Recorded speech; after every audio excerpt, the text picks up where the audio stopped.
મળી આવેલ બાળકીના વાલી વારસને શોધી તેની ખરાઈ કરી સુખદ મિલાપ કરાવતી સુરત શહેર ભેસ્તાન પોલીસ સ્ટેશનના police inspector Shri SB Desai સાહેબ શ્રી નાઓએ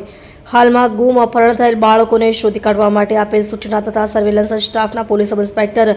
એચબી ચૌધરી સાહેબ શ્રી નાઓના માર્ગદર્શન હેઠળ સર્વેલન્સ સ્ટાફના પોલીસ માણસો પોલીસ સ્ટેશન વિસ્તારમાં પેટ્રોલિંગમાં હોય તે દરમિયાન એક જાગૃત નાગરિક નામે સુરેશભાઈ રામાભાઈ નાઓ ભેસ્તાન વાત્સલ્ય હોસ્પિટલ પાસેથી પસાર થતા હતા. તે દરમિયાન વાત્સલ્ય હોસ્પિટલ પાસે સર્વિસ રોડ પાસે 6 વર્ષની બાળકી રસ્તા ઉપર એકલી ઉભેલી હોય અને રડતી હોય તથા ઘરેથી એકલી નીકળી ગયેલ હોય અને ઘરનો રસ્તો ભૂલી ગયેલ હોવાનું જણાવતી હોય, જેથી સુરેશભાઈ નાઓએ સદર બાળકીના વાલી વારસની આજુબાજુમાં શોધખોળ કરતા વાલી વારસ મળી આવેલ નહીં, જેથી તેઓએ કંટ્રોલ રૂમમાં કોલ કરી 112 ઉપર સંપર્ક કરતા તરત જ પીસીઆર વાન સ્થળ ઉપર પહોંચી ગયેલ તથા સદર બાળકીને ભેસ્તાન પોલીસ સ્ટેશન ખાતે લઈ આવતા સદર બાળકીના વાલી વારસને તાત્કાલિક શોધ કાઢવા માટે સર્વેલન્સ સ્ટાફની